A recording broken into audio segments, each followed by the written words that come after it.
हूं आपके साथ आंचल कादियान। वक्त है 12 बजे का और 12 बजे न्यूज स्टेट आपके लिए लेकर आया एकदम नया शो। इस नए शो में 12 बजे तक की सभी अहम खबरें शामिल है जो आपको जाननी जरूरी है, जिसमें आपके गांव, शहर और प्रदेश की 12 बजे तक की सभी बड़ी खबरें शामिल है। तो आइए चलते हैं 12 की 12 ब्रेकिंग की तरफ।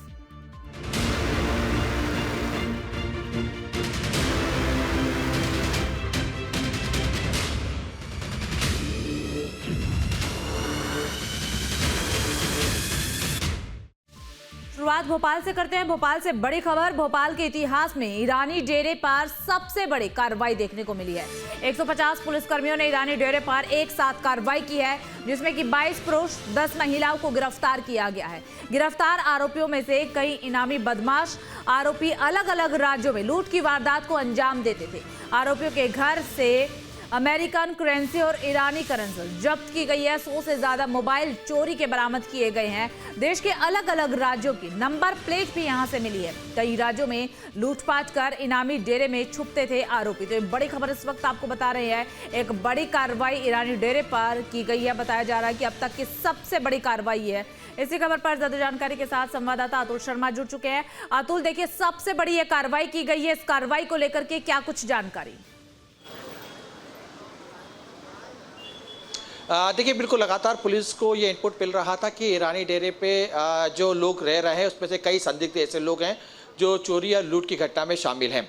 इसको लेके पुलिस ने पूरा एक एक्शन प्लान तैयार किया था, पूरा ब्लूप्रिंट तैयार किया और उसके बाद लगभग 150 से ज़्यादा पुलिस के अधिकारी कर्मचारियों ने ईरानी डेरे पहुंचे और वहाँ पर जब गश्त दी तो चौंकाने वाले खुलासे हुए। वहाँ पे लगभग 22 युवकों को और 10 महिलाओं को गिरफ्तार किया है। इसके अंदर कई तरीके की आपत्तिजनक जो चीज़ें भी वहाँ से बरामद की गई है। खासतौर पे दूसरे देशों की करेंसी भी वहाँ पे मिली है। देखिए, ये बात जो सामने निकल के आ रही है उस पर स्पष्ट तौर पे सामने दिखाई दे रहा है कि ये तमाम जो युवक थे चोरी या अन्य घटनाओं के अंदर शामिल थे और ये तमाम वारदात करने के बाद ये ईरानी डेरे में जाके वहाँ पे छुप जाते थे। और न केवल ईरानी डेरे के लोग बल्कि दूसरे प्रदेश के लोग भी वहाँ पर वारदात को अंजाम देने के बाद ईरानी डेरे पहुंचते थे और वहाँ पे उनके लिए छुपने की ये जो जगह बन जाती थी। हालांकि देखिए, अब चूंकि लंबे समय से पुलिस को ये इनपुट मिल रहा था, पुलिस की जानकारी मिल रही थी कि इस प्रकार की वारदात वहाँ पे की जा रही है और उसके बाद पुलिस ने पूरा प्लान बनाया और अब चूंकि कई लोगों को उसमें गिरफ्तार किया गया है। गिरफ्तारी के बाद अब पूछताछ की जा रही है। पूछताछ के बाद ये आगे स्थिति वो भी सामने निकल के आएगी कि आखिर तमाम जो युवक थे इसके अलावा और कौन कौन लोग वहाँ पर यानी कि ये कहा जा सकता है अतुल कि अब पूछताछ के बाद कई और नाम भी सामने आ सकते हैं, कई बड़े खुलासे भी हो सकते हैं। चलिए, नजर बनाए रखिएगा। फिलहाल के लिए आपका शुक्रिया। जबलपुर से बड़ी खबर आपको बता दें, 2 छात्रों से बेरहमी से मारपीट का मामला सामने आया। साथ ही छात्रों ने की है मारपीट। पीड़ित छात्रों से पकड़वाए हैं पैर। स्कूल में दबदबा कायम करने के लिए मारपीट का अंजाम दिया गया है। मारपीट का एक वीडियो सोशल मीडिया पर तेजी से वायरल भी हो रहा है। पीड़ित के परिजनों ने पुलिस में की है शिकायत। तो बड़ी खबर इस वक्त आपको बता रहे हैं, सभी छात्रों ने मारपीट की है। बताया जा रहा है कि पीड़ित छात्रों से पैर भी पकड़वाए गए और इस मारपीट को अंजाम दिया गया है स्कूल में दबदबा कायम करने के लिए। पीड़ित के परिजनों ने पुलिस में शिकायत भी दर्ज करवाई है। देखिए तस्वीरें, आप देखिए, ये तस्वीरें सोशल मीडिया पर वायरल हो रही है। आप देख सकते हैं, लात घूंसों से बेरहमी से छात्र को पीटा जा रहा है। डंडों का इस्तेमाल भी यहाँ पर नजर आ रहा है। हॉकी इनके हाथों में नजर आ रही है। स्कूल में दबदबा कायम करने के लिए बेरहमी से पीटा है और देखिए पैर पकड़वाए गए हैं। जब ये तस्वीरें सोशल मीडिया पर वायरल हुई तो बवाल मचा और अब पीड़ित के परिजनों की तरफ से पुलिस में शिकायत दर्ज की गई है। इंसाफ की गुहार लगाई गई है। महासमुंद से बड़ी खबर आपको बता दें, स्वास्थ्य विभाग की लापरवाही ने ली है मासूम की जान। टीके की डोज देने से बच्ची की जान चली गई है। मासूम की मौत से घर में पसरा मातम। परिवार ने लगाया गलत इंजेक्शन लगाने का आरोप। स्वास्थ्य विभाग की कार्यप्रणाली पर खड़े हुए सवाल। बसना ब्लॉक की यह घटना बताई जा रही है, जहां पर एक बार फिर से स्वास्थ्य विभाग की लापरवाही उजागर हुई है।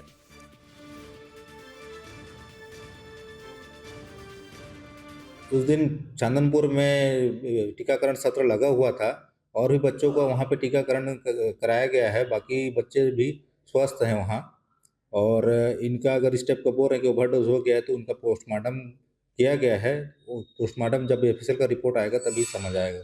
ये जब घटना का हमको पता चला था तो हम लोग तुरंत जिला टीकाकरण अधिकारी को भी सूचना दे दिए थे और हमारे सीएमएचओ साहब को। तो आनन फानन में सब आके यहाँ पे जो भी है जानकारी इकट्ठा किए हैं और साथ में पीएम भी करवाए हैं। पर ज्यादा जानकारी के साथ संवाददाता रवि सेन जुड़ चुके हैं। रवि, क्या कुछ जानकारी है, एक्शन क्या कुछ लिया गया या अभी तक कोई एक्शन नहीं लिया गया? देखिए, बता दें कि पूरा मामला छादनपुर का है, पटना के छादनपुर का है, जहां 26 दिसंबर की सुबह एक मासूम को टीकाकरण के लिए आंगनबाड़ी ले गए थे। परिजनों का आरोप है कि वहां पर महिला स्वास्थ्यकर्मी जो है वो टीकाकरण जो करती है, अब वो छुट्टी पर थी। उसकी जगह पर एक पुरुष स्वास्थ्यकर्मी जो है वो मौजूद था, टीकाकरण उन्हीं के द्वारा किया गया था। और परिजनों का आरोप है कि कथित तौर पर उसको टीकाकरण की जानकारी नहीं थी, वो मोबाइल से पूछ कर और देख कर जो है वो इंजेक्शन लगा रहा था। ऐसे जो है वो परिजनों का कहना है। और टीका लगने के कुछ ही देर बाद बच्ची जो है वो लगातार रोने लगी और अचेत अवस्था में पहुंची थी। बच्चे के नाक से खून बहना भी शुरू हो गया था। उसके बाद परिजनों ने उसे जगदीशपुर जो है वो सेवा भवन में लाए और निजी अस्पताल में भी उनको जो है इलाज कराया गया, लेकिन बच्ची जो है वो मृत हो चुकी थी। इस मामले पर जो है वो जिला टीकाकरण अधिकारी को भी अवगत कराया गया है और जिला चिकित्सा अधिकारी को भी अवगत करा दिया गया है, लेकिन अब तक इस मामले में कोई भी चलिए ठीक है रवि, आप नजर बनाए रखिएगा, क्या कुछ एक्शन होता है अपडेट दीजिएगा। फिलहाल के लिए आपका शुक्रिया। छत्तीसगढ़ में ईडी की बड़ी कार्रवाई देखने को मिली है। रायपुर और महासमुंद में 9 ठिकानों पर छापेमार कार्रवाई देखने को मिली है। भारतमाला प्रोजेक्ट मुआवजा घोटाले से जुड़ा हुआ ये पूरा मामला है। भूमि अधिग्रहण के मुआवजे को लेकर के जांच लगातार देखने को मिल रही है। महासमुंद में जसबीर सिंह बग्गा के यहाँ पर छापेमारी हो रही है। न केवल जसबीर सिंह बल्कि आपको जानकारी दे दें कि हरमीत खनूजा की और उनके सहयोगियों के घरों पर भी छापेमार कार्रवाई चल रही है। किसी भी व्यक्ति को घर के अंदर प्रवेश की परमिशन नहीं है। तो एक बड़ी कार्रवाई यहां पर देखने को मिल रही है। लगातार छापेमार कार्रवाई जो है वो भी चल रही है। इसी खबर पर ज्यादा जानकारी के साथ संवाददाता अंकुश जुड़ चुके हैं। अंकुश, कहां पर यह कार्रवाई हो रही है, अपडेट क्या?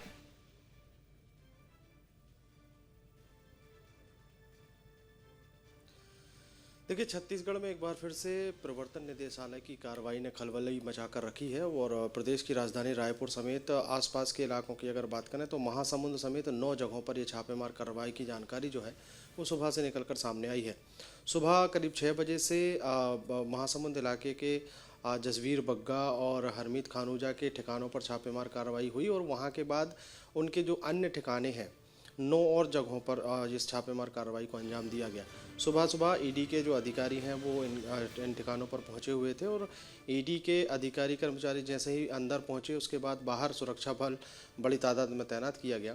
किसी को भी बाहर निकलने की अनुमति नहीं है और बाहर से अंदर प्रवेश करने की भी किसी को अनुमति नहीं है। इस पूरी कार्रवाई में अब तक आधिकारिक पुष्टि तो नहीं हुई है, लेकिन एक बात निकलकर निश्चित तौर पर सामने आई है कि रायपुर से विशाखापट्टनम का जो भारतमाला परियोजना है उस परियोजना के तहत जितनी भी ज़मीनें अधिकृत हुई थी उन अधिकृत की गई ज़मीनों में जो मुआवजा बटा था उस मुआवजे में गड़बड़ी की गई है।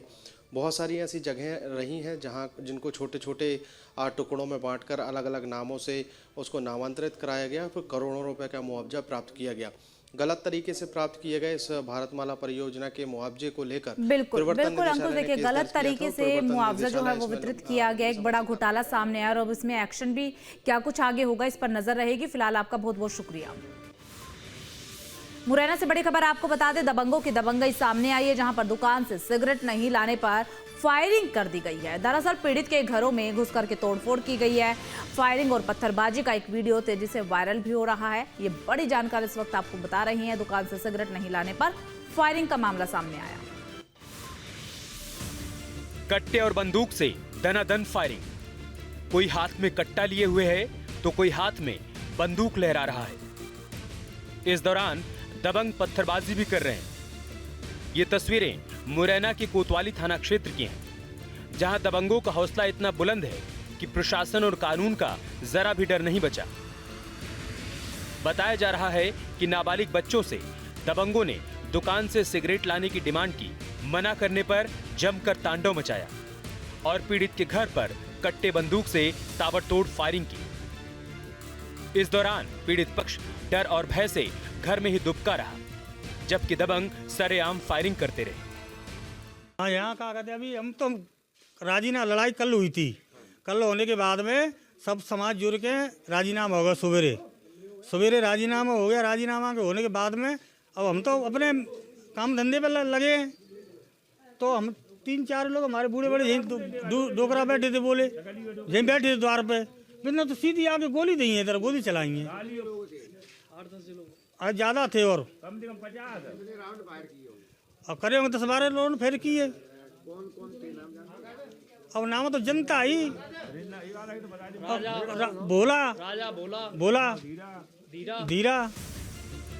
फायरिंग, अश्लील हरकत और हंगामे को किसी ने कैमरे में कैद कर लिया, जिसका वीडियो सोशल मीडिया पर वायरल हो रहा है। हालांकि वीडियो में अश्लील हरकतें और गोलियां होने की वजह से हम आपको दिखा नहीं सकते। वहीं घटना के बाद से आसपास के इलाके में दहशत का माहौल है। फिलहाल कोतवाली थाना पुलिस ने बदमाशों के खिलाफ मामला दर्ज कर जांच पड़ताल शुरू कर दी। मुरैना से टीम न्यूज स्टेट। बिलासपुर से बड़ी खबर आपको बता दें, जहां पर चलती कार में भीषण आग लगने की जानकारी मिल रही है। हादसे में कार जल करके पूरी तरीके से खाक हो चुकी है। कार सवार 5 लोग बाल बाल बचे हैं। आग लगते ही ड्राइवर ने सड़क किनारे गाड़ी रोकी। शॉर्ट सर्किट की वजह से आग लगने की आशंका।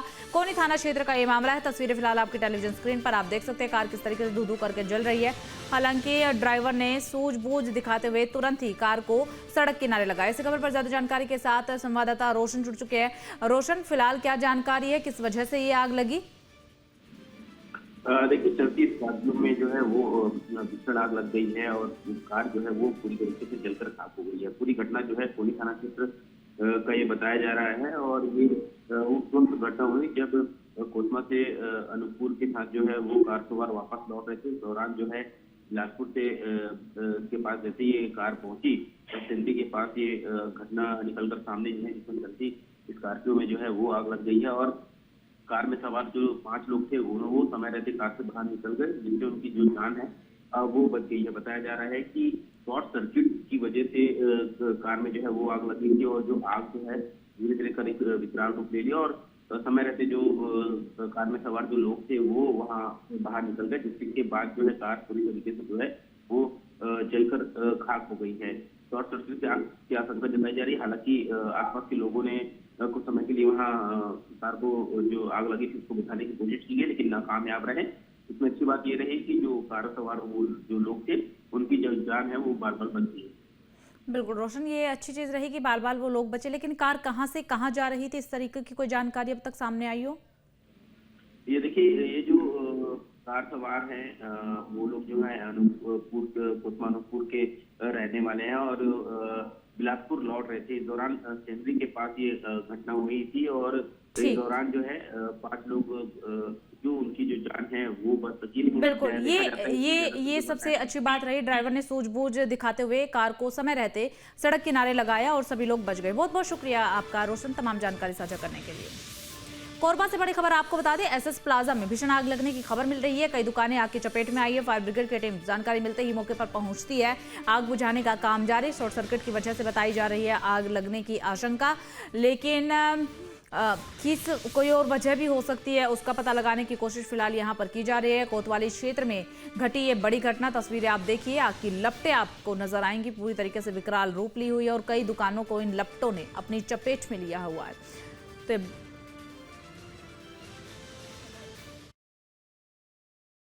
ये सुबह की बात है, 7 बजे खबर आई कि बालाजी स्टील पद्मजी ज्वेलर्स के ऊपर में प्रथम फ्लोर में आग लगी है। तो वो आग बढ़ते बढ़ते आप देखेंगे कि नीचे भी बालाजी स्टील में लग गई है और पद्मजी ज्वेलर्स के नीचे भी पहुंच चुकी थी। वो तो पद्मजी ज्वेलर्स के संचालक आके अपना सामान निकाल लिए और दुकान ऊपर प्रथम मंजिल में 3-4 दुकानों में आगे भी आग बढ़ गई है। CACB की, बाल्को की, नगर निगम की सारी एम्बुलेंस, फायर ब्रिगेड आ गई है और अब स्थिति कंट्रोल में हो जाएगी। लेकिन बालाजी स्टील में प्लास्टिक के सामान है, क्योंकि उनकी दुकान बर्तन की दुकान है। प्लास्टिक के सामानों में आग लगने से आग जल्दी बढ़ गई है, इसलिए इतना बड़ा एक हादसा हो गया है। लेकिन सभी की मदद से वो कंट्रोल हो जाएगा। पौन घंटा पहले सूचना मिली थी कि एसएस प्लाजा में आग लग गई है बोलकर। जैसी सूचना प्राप्त हुई, फायर ब्रिगेड और बिजली विभाग को सूचना दी गई, जिससे फायर ब्रिगेड यहाँ पर मौके पर पहुँच गई है और वो अपना आग बुझाने का काम कर रहे हैं। सर, अभी तक कितने दुकानें आग की चपेट में आने की बातें हैं? अभी तक 3 दुकानें हैं जिसमें आग लगी हुई है और आग की धुआं आगे दुकानों से निकल रही है, उसको कंट्रोल किया जा रहा है। भोपाल से बड़ी खबर आपको बता दें, नए साल को लेकर के डीजीपी ने तमाम निर्देश दिए हैं। मंदिरों की सुरक्षा व्यवस्था बढ़ाई गई है।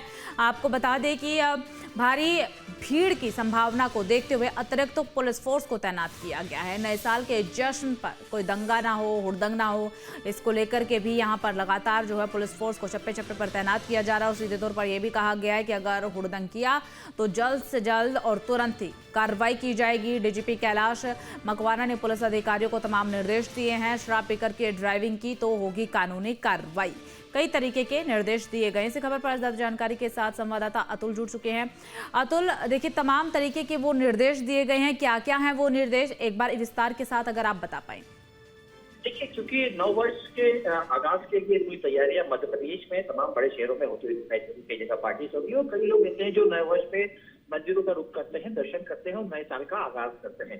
इसको लेकर सुरक्षा व्यवस्था बढ़ाने की बात जो है डीजीपी ने निर्देश दिए हैं। तमाम अधिकारियों को निर्देश दिए गए हैं कि 31 तारीख की रात से और 1 तारीख तक पूरे मध्य प्रदेश के अंदर जो सुरक्षा व्यवस्था है उस पर पैनी नजर तमाम अधिकारी रखे और खासतौर पर मंदिरों पे खासी नजर रखे, क्योंकि वहाँ पे लगातार श्रद्धालुओं की भीड़ बढ़ती है। और खासतौर पर मध्य प्रदेश की अगर हम बात करें, महाकाल बाबा की बात करें या ओंकारेश्वर की बात करें या राम राजा ओरछा की बात करें, ये वो मंदिर है जहाँ पर बड़ी संख्या में श्रद्धालु पहुंचते हैं।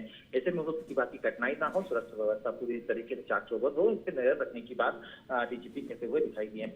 इसके अलावा चूंकि देखिए नववर्ष में यूथ जो रहते हैं, जेंजी जो होते हैं, वो कई जगह सीधे तौर पर पार्टीज करते हैं और पार्टीज के दौरान हमने देखा कि किस तरीके से कई बार नशे की स्थिति बनती है कि वहाँ पे जो है वाद विवाद की स्थिति बन जाती है, लड़ाई झगड़े होते हुए दिखाई दी है। उसको लेके भी कड़ी सुरक्षा रखने की बात की गई है। और खासतौर पर चूंकि हम देखते हैं 31 की जो नाइट होती है नववर्ष के लिए, यूथ में लोग इतने ज्यादा जो है भावुक हो जाते हैं कि तमाम नशों के एहसास जो है सड़कों पर गाड़ी चलाते हुए दिखाई देते हैं। ऐसे लोगों पे काबू करने के लिए और साथ में कार्रवाई करने के लिए स्पष्ट तौर पर निर्देश दिए हैं। जो भी वाहन चालक बिल्कुल अतुल, नववर्ष के जश्न को लेकर के कई तरीके के निर्देश दिए गए हैं ताकि कोई भी हुड़दंग ना हो, नए साल के जश्न में खलल ना हो। बहुत बहुत शुक्रिया आपका तमाम जानकारी साझा करने के लिए। जबलपुर में साइबर ठगों ने पुलिस की नींद उड़ा दी है। दरअसल अब बिजली बिल जमा कराने, लाइन मेंटेनेंस करने और सड़क पर सिग्नल तोड़ने के नाम पर चालान भेज करके लोगों से ठगी की वारदातों को अंजाम दिया जा रहा है। पिछले 1 महीने में ऐसी 1 दर्जन से ज्यादा साइबर ठगी की वारदातें सामने आ चुकी है, जिसके बाद जबलपुर पुलिस को एडवाइजरी जारी करनी पड़ी है, जिसमें यह कहा गया है कि बिजली बिल जमा करने या फिर ट्रैफिक चालान भरने जैसी चीजें जो हैं वो लिंक के जरिए आप बिल्कुल भी ना भरें। उपभोक्ता है तो सावधान हो जाइए, क्योंकि जबलपुर में कुछ लोग ऐसे हैं जो बिजली बिल के नाम से काफ़ी लोगों को कॉल कर रहे हैं और अभी सामने ऐसी शिकायत भी आई है कि ऐसे फ्रॉड कॉल किए जा रहे हैं जिससे काफ़ी लोग ठगी का शिकार हो रहे हैं। इस पूरे मामले को लेकर जबलपुर पुलिस अलर्ट है और पुलिस ने एक एडवाइजरी भी जारी की है। एएसपी मैडम मेरे साथ हैं, हम उनसे ही बात करेंगे, पल्लवी मैडम से। मैडम, ये लगातार देखा जा रहा है कि जबलपुर में शिकायतें आ रही हैं कि लोगों को अलग अलग तरीके से बताया कि उनकी लाइट ट्रिप हो रही है या उन्होंने बिजली के बिल जमा नहीं किया, ऐसे कई तरह से शिकायतें सामने आ रही। तो किस तरह से एडवाइजरी पुलिस ने जारी की है और लोगों को कितना सतर्क रहने की जरूरत इस पर? एडवाइजरी ये जारी की गई है कि कोई भी बिजली कर्मचारी बिल जमा करने के लिए कभी भी कॉल नहीं करता है, ना ही कोई पुलिस इस विषय में कॉल करती है। एक सिक्योर्ड वेबसाइट MPEB की है जो कि OTP के माध्यम से सिक्योर्ड भेजी जाती है उपभोक्ताओं को, जो उनको वहाँ पर ही बिल ऑनलाइन जमा करने के लिए निर्देशित किया जाता है। अगर ऐसा कोई सूचना आती है उपभोक्ताओं को तो वो साइबर फ्रॉड सेल नंबर 1930 पर कॉल करके हमें सूचना दे सकते हैं। अभी जबलपुर में पैटर्न देखा गया, लोगों का अलग अलग तरह से फ्रॉड हो रहा है। अभी नया पैटर्न आ गया कि बिजली के बिल या आपकी लाइट ट्रिप पे हुई है, कोई जानकारी नहीं, तो लोगों से किस तरह लोगों को सतर्क रहने की जरूरत है? इसमें अननोन जो लिंक्स आती हैं, अननोन जो मैसेजेस आते हैं, निवेदन किया जा रहा है सभी उपभोक्ताओं से, सभी लोगों से कि एक अवेयरनेस क्रिएट करें। अगर वो सेंडर को नहीं जानते तो उस लिंक को कभी भी क्लिक ना करें। तो पल्लवी शुक्ला मैडम थी एडिशनल मेरे साथ बता रही थी कि इस तरह की यदि कोई लिंक्स आती है तो उसको आप ओपन ना करें। वीडियो जर्नलिस्ट आयुष के साथ अमित सोनी, न्यूज स्टेट जबलपुर। इंदौर से बड़ी खबर आपको बता दें, जहां पर 40 बाधक हिस्सों पर चला है नगर निगम का बुलडोजर। सड़क निर्माण में बाधक निर्माणों को हटाने की कार्रवाई की जा रही है। आपको ये भी बता दें कि सड़क निर्माण में बाधक थे ये हिस्से, जिससे लेकर के ये कार्रवाई जो है की गई है। तस्वीरें आप देखिए, कई बुलडोजर यहाँ पर लगे हुए हैं और पूरी तरीके से यहाँ पर ध्वस्तीकरण का कार्य चल रहा है। बड़ी संख्या में पुलिस फोर्स भी यहाँ पर मौजूद है, क्योंकि अमूमन देखा जाता है जब इस तरीके की कार्रवाई की जाती है तो वहाँ पर हुड़दंग भी हो सकता है, इसलिए पुलिस फोर्स की मौजूदगी में कार्रवाई। इस खबर पर ज्यादा जानकारी के साथ संवाददाता सचिन बहरानी जुड़ चुके हैं। सचिन, कहां पर ये कार्रवाई हो रही है, जानकारी विस्तार के साथ बताइए। देखिए, ये पूरा मामला जो है वह बीजलपुर से जुड़ा हुआ है, क्योंकि बीजलपुर क्षेत्र में एक सड़क का पूरा काम चल रहा है, जिसमें करीब 40 से बाधक निर्माण जो थे उसके ऊपर कार्रवाई नगर निगम द्वारा सुबह से की गई है। इसमें बड़े मकान भी मौजूद हैं और कई जगह जो बीच में कई ऐसी जगहें भी हैं जहाँ पे रोड बनाने में दिक्कत आ रही थी, उसको लेकर भी उसके ऊपर भी कार्रवाई की गई है। तो पूरा अगर मैं मामला देखूं तो अगर ये पूरा मामला देखा जाए तो करीब 40 बाधक निर्माण यहाँ से हटाए गए हैं। जी ठीक है सचिन, देखिए 40 बाधक यहाँ से हटाए जाएंगे। कब तक ये हटाने की कार्रवाई जो है कंप्लीट कर ली जाएगी? फिलहाल वहां पर कितनी फोर्स तैनात की गई है? देखिए, इस पूरे मामले में निगम आयुक्त खुद मौके पर मौजूद रहेंगे, जिससे कोई किसी प्रकार की परेशानी ना हो, जिससे कोई अवरोध बीच में ना डाले। उसके साथ साथ ही करीब 2 थानों का बल भी वहाँ पे लगाया गया है, क्योंकि राव और राजेंद्र नगर थाने की सीमा लगती है, पूरा बीजलपुर क्षेत्र वहीं आता है। और उसके अलावा अगर बात करूं तो निगम का अमला भी मौजूद है, वहाँ करीब 4 से 5 जेसीबी मशीनें हैं। इसके अलावा पोकलेन मशीन भी लगातार काम कर रही है। बैरिकेड तीनों तरफ से लगा के पूरा काम किया जा रहा है, जिससे किसी प्रकार की काम में कोई परेशानी ना आए। तो अभी भी पूरी कार्रवाई लगातार जारी है, क्योंकि जब तक पूरा ये रोड क्लियर नहीं हो जाता, पूरा जो बीच में जो बाधक निर्माण जो पूरे हट नहीं जाते, तब तक नगर निगम द्वारा कार्रवाई की जाएगी। यानी कि नगर निगम की पूरी कोशिश है कि जल्द से जल्द इस कार्रवाई को खत्म किया जाए और आगे का काम बढ़ाया जाए। चलिए, बहुत बहुत शुक्रिया आपका तमाम जानकारी साझा करने के लिए। रीवा जिले से स्वास्थ्य से खिलवाड़ करने का एक गंभीर मामला सामने आया है, जहां पर टमाटर पकाने के लिए खतरनाक केमिकल का इस्तेमाल किया जा रहा था। विशेषज्ञों ने इसे स्वास्थ्य के लिए बेहद ही हानिकारक बताया। इसी से जुड़ी हुई एक रिपोर्ट आपको दिखाते हैं। टमाटर पकाने के लिए केमिकल का इस्तेमाल, हो सकता है लाल खतरा, जहरीले टमाटर से रहें सावधान। यदि आप टमाटर खाने के शौकीन हैं तो अब सावधान हो जाइए, क्योंकि केमिकल का इस्तेमाल कर टमाटर को पकाया जा रहा है और उन्हें बाजार में बेचा जा रहा है। जी हाँ, खुले में पड़े भारी संख्या में कच्चे टमाटर हैं, जो कुछ घंटे में लाल और चमकदार हो जाएंगे। बाल्टी में भरा ये लाल रंग का केमिकल कच्चे टमाटर को कुछ ही घंटों में पका देता है और टमाटर को एकदम लाल और चमकदार बना देता है। रीवा जिले के धौजट गांव से ये तस्वीरें सामने आई हैं, जहां खुलेआम कच्चे टमाटर को पकाने के लिए खतरनाक रसायन का इस्तेमाल हो रहा है। एक स्थानीय जब टमाटर खरीदने पहुंचे तो पूरा मामला सामने आ गया। लाल रंग का पानी घोरे हुए थे ड्रम में, और उसमें डुबो के जो है पलटी कर रहे थे ये जो बिछा हुआ है पन्नी। और हमने इनसे कहा कि भाई ये क्या मिला रहे हो? बोले ये पकाने के लिए जो है मिला रहे हैं। वो तो मैं टमाटर खरीदने आया खाने के लिए। अच्छा। तो मैंने देखा कि ये तो टमाटर में केमिकल मिला रहे हैं, तो फिर हमने बात ही नहीं की कि केमिकल वाला खाएंगे तो कैसे, बीमारियां के अलावा कुछ होगा नहीं। दरअसल केवल रीवा में ही नहीं बल्कि देश भर में बड़े स्तर पर टमाटर को पकाने के लिए केमिकल का इस्तेमाल होने लगा है। सब्जी मंडी में लाल लाल टमाटर को देखकर हमारा मन ललचा जाता है, लेकिन यहाँ सबसे ज्यादा सावधानी बरतने की जरूरत होती है, क्योंकि ये लाल टमाटर हमारे लिए लाल खतरा भी हो सकता है। एक अन्य स्थानीय से जब पूछा गया तो उन्होंने कहा कि ये काम यहाँ पिछले 2-3 सालों से चल रहा है। कुलदीप सेंगर को सुप्रीम कोर्ट से बड़ा झटका लगा है। हाई कोर्ट के आदेश पर सुप्रीम कोर्ट ने लगाई है रोक। सेंगर की जमानत पर रोक लगाई गई है। आपको जानकारी दे दें कि सुप्रीम कोर्ट ने सेंगर को नोटिस जारी किया। 4 हफ्ते में सुप्रीम कोर्ट के नोटिस का देना होगा जवाब। तो एक बड़ा झटका जो है कुलदीप सेंगर को लगा है। सुप्रीम कोर्ट की तरफ से 4 हफ्तों में जवाब मांगा गया है, नोटिस थमा दिया गया है। हाई कोर्ट के आदेश पर सुप्रीम कोर्ट ने रोक लगाई। हालांकि हाई कोर्ट के आदेश के बाद जो है वो हम देख रहे थे देश भर के अलग अलग इलाकों में किस तरीके से प्रदर्शन हो रहा था। खासकर महिलाएं जो हैं वो काफ़ी ज़्यादा उग्र हो गई थी, सड़कों पर उतर आई थी। कल हमने दिल्ली की तस्वीरें भी देखी थी, बीते दिनों हमने कई जगहों की तस्वीरें भी देखी थी। जैसे ही फैसला आता उसके बाद से ही लगातार अलग अलग जगह से तस्वीरें देखने को मिल रही थी। मध्य प्रदेश की सड़कों पर भी बवाल मचा हुआ था। अब इसी को लेकर के जो है एक बड़ी खबर मिल रही है कि कुलदीप सेंगर को सुप्रीम कोर्ट से बड़ा झटका लगा है। सुप्रीम कोर्ट ने हाई कोर्ट के आदेश पर रोक लगाई है।